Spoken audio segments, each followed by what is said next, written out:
Year 2, Chapter 11. Anne, correcting examination papers in the tower room one mid-June evening, paused to wipe her nose. She had wiped it so often that evening that it was rosy red and rather painful. The truth was that Anne was the victim of a very severe and very unromantic cold in the head. It would not allow her to enjoy the soft green sky behind the hemlocks of the evergreens, the silver-white moon hanging over the Storm King, the haunting perfume of the lilacs below her window, or the frosty blue penciled irises in the vase on her table. It darkened all her past and overshadowed all her future. "A cold in the head in June is an immoral thing," she told Dusty Miller, who was meditating on the windowsill. "But in 2 weeks from today, I'll be in dear Green Gables instead of stewing here over examination papers full of howlers and wiping a worn-out nose.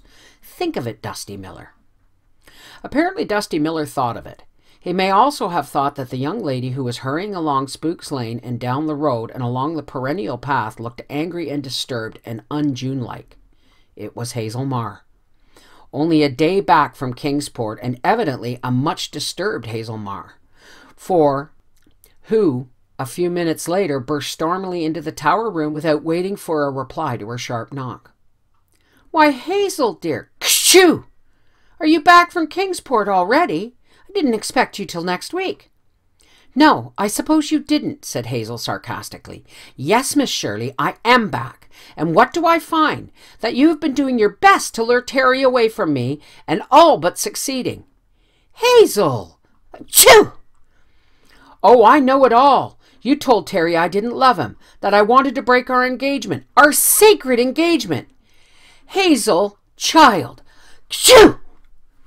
"Oh, yes, sneer at me, sneer at everything, but don't you try and deny it. You did it, and you did it deliberately." "Of course I did. You asked me to." "I asked you to? Here in this very room. You told me you didn't love him and you could never marry him." "Oh, just a mood, I suppose. I never really dreamed you'd take me seriously. I thought you would understand the artistic temperament. You're ages older than I am, of course, but even you can't have forgotten the crazy ways girls talk, feel, you who pretended to be my friend." This must be a nightmare, thought poor Anne, wiping her nose. "Sit down, Hazel. Do." "Sit down!" Hazel flew wildly up and down the room. "How can I sit down? How can anybody sit down when her life is in ruins all about her? Oh, if that is what being old does to you. Jealous of younger people's happiness and determined to wreck it. I shall pray never to grow old."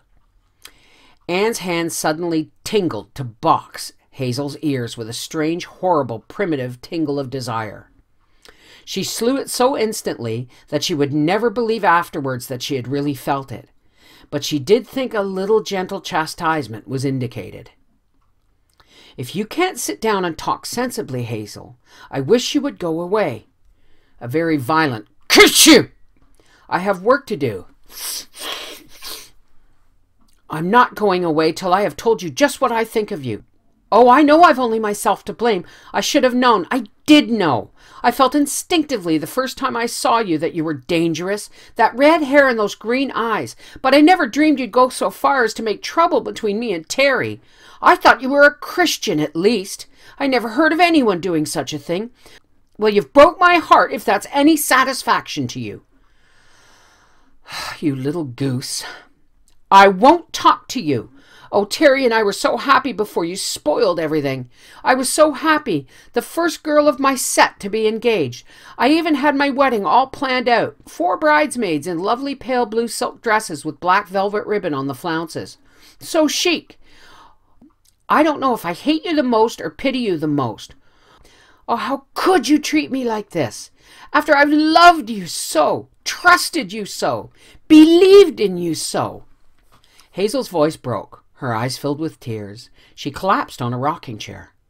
You can't have many exclamation points left, thought Anne. But do not doubt the supply of italics. It's inexhaustible. "This will just about kill poor Mama," sobbed Hazel.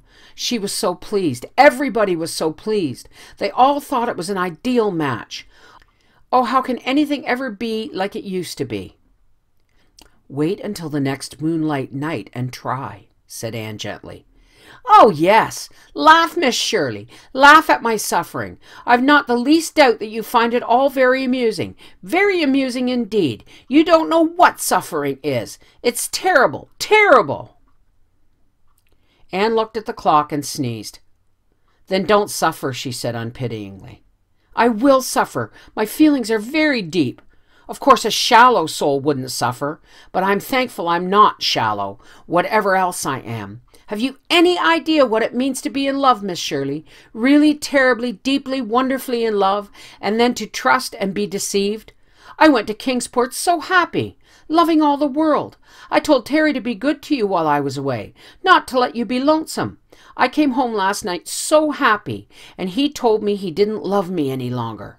That it was all a mistake, and that you had told him I didn't care for him any longer and wanted to be free. My intentions were honorable, said Anne, laughing. Her impish sense of humor had come to her rescue, and she was laughing as much at herself as at Hazel. Oh, how did I live through the night? Said Hazel wildly. I just walked the floor, and you don't know, you can't even imagine what I've gone through today. I've had to sit and listen, actually listen to people talking about Terry's infatuation for you. Oh, people have been watching you. They know what you've been doing and why. Why? That is what I cannot understand. You had your own lover. Why couldn't you have left me mine? What had you against me? What had I ever done to you?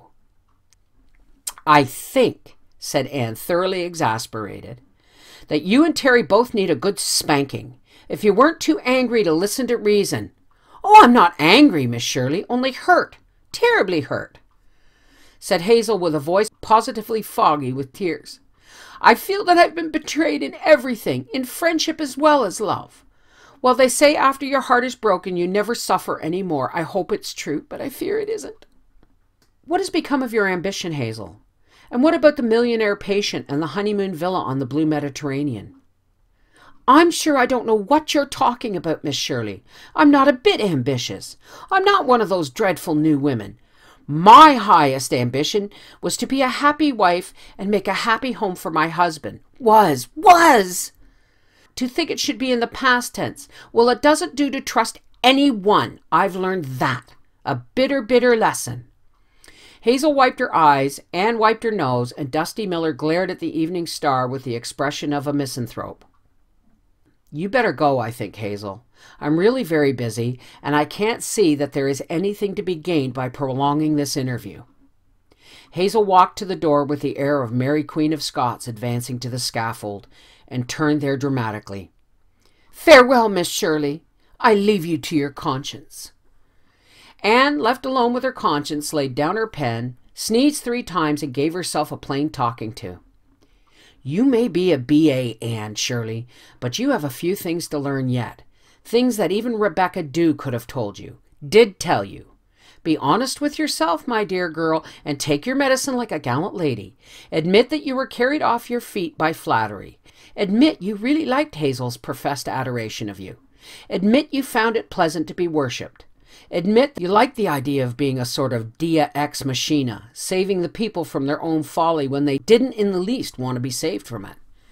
And having admitted all this and feeling wiser and sadder, and a few thousand years older, pick up your pen and proceed with your examination papers, pausing to note in passing that Myra Pringle thinks that a seraph is an animal that abounds in Africa.